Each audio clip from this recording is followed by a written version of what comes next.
Hello, welcome back in score booster session. हम कर रहे हैं रिवीजन बहुत शानदार तरीके से। अच्छा, ये जो सेशन मैंने शुरू किया था इसके अभी तक 5 डेज यानी कि 5 डिफरेंट चैप्टर्स की कोशिश मैंने की थी, और आपके जो रिव्यू है, जो कमेंट है आपका, बहुत शानदार है, बहुत शानदार है। और जब कभी ऐसे कमेंट मुझे मिलते हैं पर्सनली कि हाँ सर ये अच्छा एफर्ट है आपका, इससे फ़ायदा मिल रहा है, तो एक एनर्जी सी डेवलप होने लग जाती है। आज एक बार फिर से बहुत शानदार एनर्जी लेके आया हूँ आपके लिए। आज मैंने जो रखा है सेगमेंट, वो रखा है रैंकिंग के साथ पजल्स का, जो कि आपके स्कोर को बहुत शानदार बना सकता है, आपकी प्रिपरेशन को 4 चांद लगा सकता है। बस मैं उम्मीद करता हूँ आपसे, कितनी, only 15 minutes you have to stay with me. Within 15 minutes आपको सॉल्व करना है मेरे साथ ऑर्डर रैंकिंग यानी कि ऑर्डर्स और पजल के कुछ क्वेश्चंस, और आपको चेकआउट करना है कि आपका पैटर्न मेरे पैटर्न के कंपैरिजन में कितना जल्दी आंसर देता है। अगर देता है देन फॉलो योरसेल्फ, अगर नहीं देता है तो मेरे शूज़ में एंटर करिए और ट्राई करिए अपना बेस्ट। चलिए, बहुत टाइम नहीं ख़राब करते, डायरेक्टली क्वेश्चन पे चलता। बट हाँ, उससे पहले आपका प्यार हमेशा मिलता रहा है कमेंट के थ्रू, कभी लाइक के थ्रू, कभी कुछ कभी कुछ कभी कुछ। सब्सक्रिप्शन रुक गए हैं, सो शेयर द चैनल ताकि रीच बने और पॉजिटिव वाइब्स चारों तरफ से आता रहे, मैं आपके लिए और आप मेरे लिए। आप यहाँ पर देखें तो मैंने पैटर्न पहला, चूँकि रैंकिंग मैंने बोला था तो रैंकिंग का ही रखा है। क्या रखा है, लेट्स गो। इसमें मेंशन किया गया है 6% है P Q R S T and U, and in a family have different weights. On the basis of weights उनको कंपैरिजन किया गया है। किसके बेसिस पर? वेट के बेसिस पर। You have to arrange them either in ascending order और descending order, जैसा भी क्वेश्चन में इंफॉर्मेशन गिवन होगा उसका यूज़ कर लेंगे। The third heaviest person is of 40 kg। हमें पता नहीं कि कौन सा थर्ड हेवीएस्ट, लेकिन अगर मैं अरेंज करूँ 1 2 3 4 5 6 तो इस साइड हेवीएस्ट रखूँगा और इस साइड जो सबसे हल्का पर्सन होगा उसको रखूँगा थर्ड हेवीएस्ट। इसका मतलब इसकी पोजीशन दी गई है 40 kg। कौन है पता नहीं। अरेंजमेंट आगे देखेंगे, पर्सन्स के बारे में गिवन होगी बहुत सारी चीज़ें। क्या लिखा है? Q's weight is in odd number and is lighter than S. एक तो देखो, क्यू के बारे में बोला है कि ये ऑड नंबर है और किससे लाइटर है? एस से लाइटर है, lighter than S but heavier than R, लेकिन आर से हैवी है। ये कंपैरिजन हमें पुट करना पड़ेगा। तो दो चीज़ें बोल दी गई, एक तो भाई इस क्यू को आप इस पोजीशन पर नहीं पुट कर सकते क्योंकि वो इवन है, ये ऑड है, कन्फिग्रेशन बहुत सारे हैं। अच्छा, इनके बीच की बात करें तो नंबर ऑफ पर्सन्स हो सकते हैं, नहीं भी हो सकते हैं, कोई इन्फॉर्मेशन फिलहाल तो नहीं है। आगे क्या लिखा है? The number of persons lighter than S is 1 more than P. Okay, बहुत शानदार इन्फॉर्मेशन। क्या गिवन है? The number of person lighter than S, S से लाइटर जितने पर्सन है, एस से लाइटर जितने भी पर्सन है, इज 1 मोर देन पी, वो पी से एक ज़्यादा है लाइटर में। तो सपोज कर लो कि अगर एस से लाइटर 2 तो पी से लाइटर कितने? 1।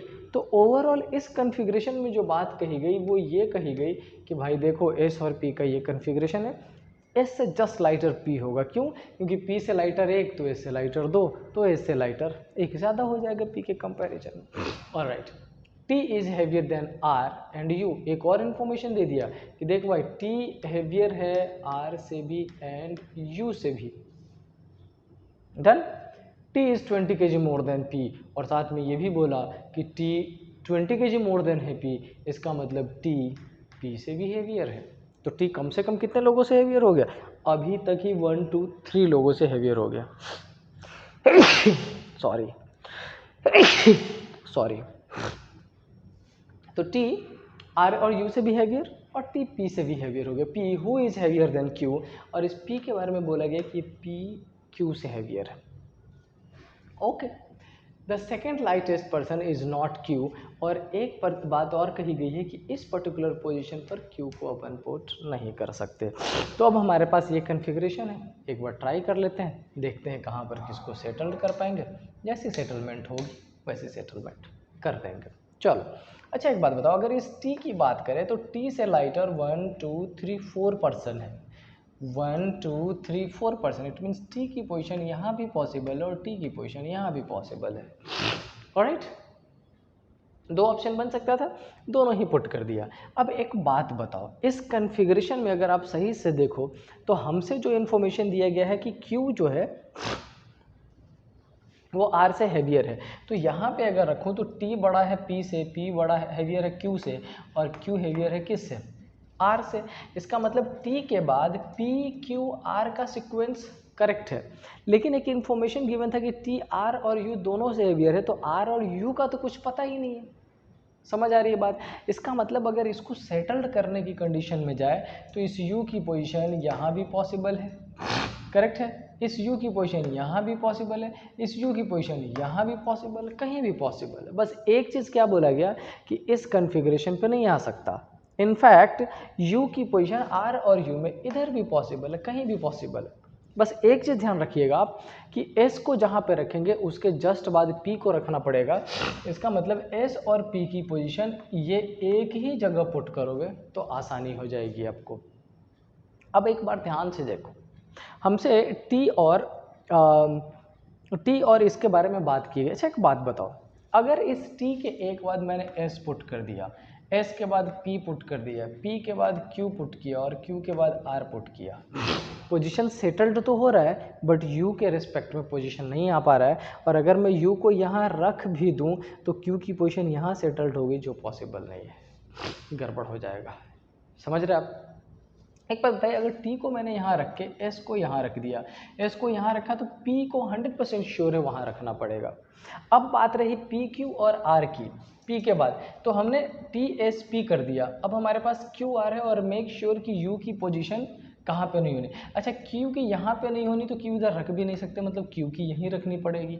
R और U में अब हमारे पास पोजीशन के एग्जैक्ट इन्फॉर्मेशन नहीं है, तो क्या RU वाइस वर्सा की पोजीशन ये पॉसिबल है? यस।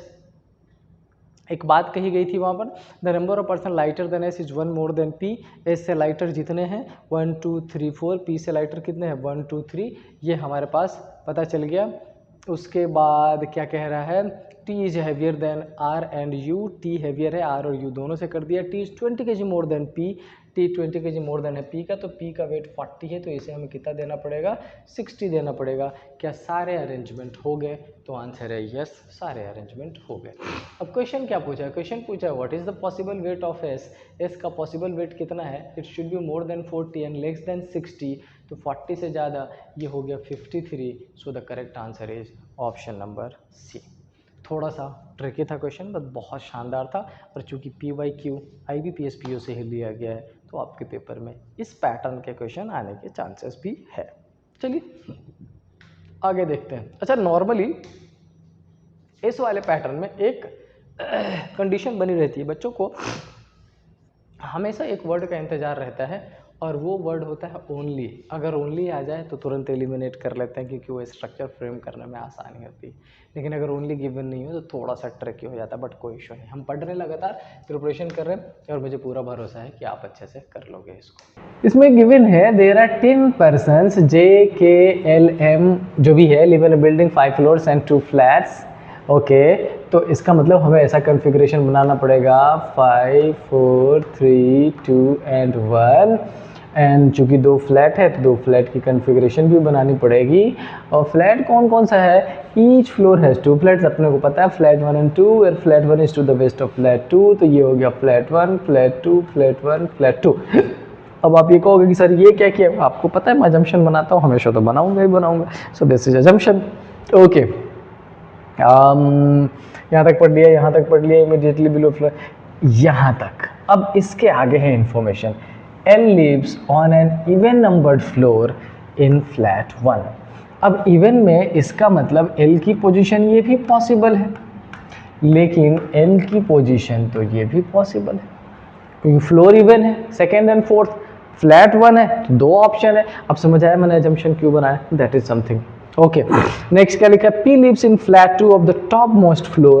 P के बारे में डायरेक्ट इन्फॉर्मेशन है कि टॉप मोस्ट फ्लोर पे फ्लैट 2 में है। नहीं सुनो, अब यहाँ पर एक चीज़ ध्यान देखो, ये जो इन्फॉर्मेशन L वाली थी ये अजम्पशन बेस्ड था, इसको डेफिनेट इन्फॉर्मेशन नहीं बोल सकते, लेकिन P वाला डेफिनेट था। तो ध्यान रखना ये अजम्पशन वाला, अगर आपने पहले से कुछ पुट कर रखा है तो साइड में लिख लो, नहीं अगर उसी से शुरुआत करें तो अजम्पशन क्रिएट कर लो, इट्स वेरी सिंपल। ओके अब क्या लिखा है? N lives west of Q। N lives west of Q का मतलब ये कह रहा है कि देखो ये दोनों एक ही फ्लोर पे हैं, जिसमें n फर्स्ट फ्लोर पे और q सेकेंड फ्लोर पे, क्योंकि आपको नॉर्थ साउथ ईस्ट और वेस्ट तो पता है ना। यस। नेक्स्ट क्या कह रहा है, n lives on floor immediately below L's floor। अब एक डायरेक्ट इंफॉर्मेशन भी दे दिया, फिर से एक अजम्पशन, एक डायरेक्ट इमीडिएटली बिलो L का मतलब है कि इस वाले कॉन्फ़िगरेशन में अगर n को पुट करें तो यहाँ पर कौन आ जाएगा, Q, और इसमें n को पुट करें तो यहाँ पर कौन आ जाएगा, Q, क्योंकि L का फ्लोर डेफिनेट गिवन है, हमें उसके रिस्पेक्ट में Q की पोजीशन, n की पोजीशन देनी थी बस। Right. Next, K and R lives on the same numbered flat, same named flat। अब सुनो किसके बारे में बात की है, K और R के बारे में। तो कह रहा है क्या कि देखो K अगर फर्स्ट पे बैठेगा तो R भी फ्लैट 1 पे बैठेगा तो R भी फ्लैट 1 पे, कौन से फ्लोर पे नहीं पता। अगर K फ्लैट 2 पे बैठेगा तो R भी फ्लैट 2 पे बैठेगा, कौन से फ्लोर पे नहीं पता। बट इतना श्योर हो गया कि K और R की कंडीशन ये और वाइस वर्सा, मतलब R ऊपर और K नीचे भी पॉसिबल है। ओके, अब क्या लिखा है, K and L lives in a different named flat। K and L different named flat, और चूंकि L को हमने फर्स्ट फ्लोर दे रखा है तो K और R सेकेंड फ्लैट में आ जाएगा। इसमें अभी भी ऑप्शंस अपने पास अवेलेबल है, यहाँ पर भी अभी भी अपने पास ऑप्शंस अवेलेबल है, तो हम डेफिनेट नहीं पुट कर सकते। आगे चल लेते हैं।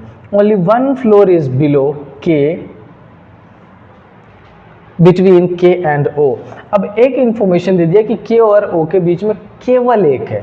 अच्छा ध्यान से देखना, K और O के बीच में अगर एक ही रखे, K और O के बीच में, तो क्या हमारे पास अगर K की पोजीशन यहाँ ले तो O की पोजीशन यहाँ, या K की पोजीशन यहाँ ले तो O की पोजीशन यहाँ, क्योंकि फ्लैट 2 है। क्या दूसरा ऑप्शन है? नहीं। और अगर दूसरा ऑप्शन नहीं है तो क्या R के लिए 100% यही हो गया? Yes yes. अच्छा इस वाले में देखो, अगर K को यहाँ ले तो O को यहाँ, क्योंकि इन दोनों के बीच में एक है, और अगर K को यहाँ लिया तो O को यहाँ, तो क्या R में एक ही आ गया? यस हाँ। अच्छा अब इसमें एक चीज़ ध्यान से देखने की बात यह है कि only one floor is between K and O। तो यहाँ पर आपको एक चीज़ ध्यान रखना पड़ेगा, वो ये कि K और O के बीच में फ्लोर एक है, फ्लैट सेम है कि नहीं इसकी डेफिनेट इंफॉर्मेशन नहीं दी गई है। तो फिलहाल जो मैंने R की पोजीशन यहाँ पर पुट की है वो क्या सेम है, 100% श्योरिटी के साथ नहीं कह सकते। क्यों? एक बार देखो, अगर K को यहाँ, O को यहाँ, तो R यहाँ भी पॉसिबल है। ठीक है। अच्छा अगर इसमें हमने इस वाले कॉन्फ़िगरेशन में K, और नहीं इस वाले में पॉसिबल नहीं है, इसका मतलब ये 100% श्योर है। ओके आगे बढ़ लो। K lives below O। एक बात और बोला है कि K O के नीचे। Let me check out once. यहाँ पर एक इन्फॉर्मेशन गिवन था जो देख लेते हैं, हो सकता है कुछ हेल्प हो जाए। फ्लैट 1 और फ्लोर 2 इज, अब ये इन्फॉर्मेशन नहीं, ठीक है। ओके अब क्या लिखा है, K लिव्स बिलो O। तो इस वाले कॉन्फ़िगरेशन में देखें तो ये हमारा O हो गया, ये किसकी कॉन्फ़िगरेशन हो गई, K की। इस वाले में अगर देखें तो हमारे पास O और K के रिस्पेक्ट में देखें तो कितने ऑप्शंस बच रहे हैं, क्या कोई और ऑप्शन बच रहा है? नहीं, ये 100% O हो जाएगा और ये क्या OK हो जाएगा। इसके अलावा दूसरा कोई ऑप्शन अवेलेबल नहीं है, कोई दिक्कत नहीं। नेक्स्ट देख लीजिए, नेक्स्ट क्या लिखा है, S lives to the west of P। S P के वेस्ट में, मतलब ये पोजीशन, और इसमें देखें तो S की पोजीशन, इसमें देखें तो S की पोजीशन। क्या अभी तक सारा जा रहा है एग्जैक्टली प्लान, एग्जैक्टली जैसा डेटा गिवन है, हमें कुछ एक्स्ट्रा करने की जरूरत नहीं, अपने आप ही सेटलमेंट होता चला जा रहा है। नेक्स्ट क्या लिखा है, M lives immediately below O but not in the same named flat. अच्छा डिफरेंट फ्लैट है बट O के जस्ट नीचे है, O के जस्ट नीचे, इसमें तो पॉसिबल ही नहीं है। इसका मतलब यहीं आते आते ये कॉन्फ़िगरेशन एलिमिनेट हो जाएगा और यहाँ पर M की पोजीशन, और एक पर्सन कौन सा बच गया, हमने रख लिया J बच गया, J की पोजीशन यहाँ सेट कर दीजिए, ये 100% डेफिनेटली।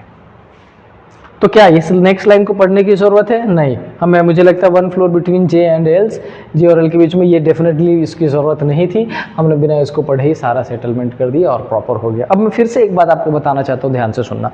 पजल चाहे टफ हो, इजी हो, मॉडरेट हो, हार्ड हो, पैसे जितना बड़ा डेटा उतनी ज़्यादा, हो सकता है वो डेटा डायरेक्ट गिवन नहीं, यानी कि डेफिनेट डेटा ना हो, अजम्पशन के फॉर्मेट में, तो आपकी रिस्पॉन्सिबिलिटी बनती है जो डेफिनेट डेटा है उसको पुट करते जाइए, जो अजम्पशन फॉर्मेट में उसको ऐसा लिखते जाइए। कहीं ना कहीं कनेक्टिविटी या पोजिशनिंग ऐसी हो जाएगी कि अपने आप ही एलिमिनेट होकर आपको प्रॉपर पोजिशन मिल जाता है हमेशा, राइट।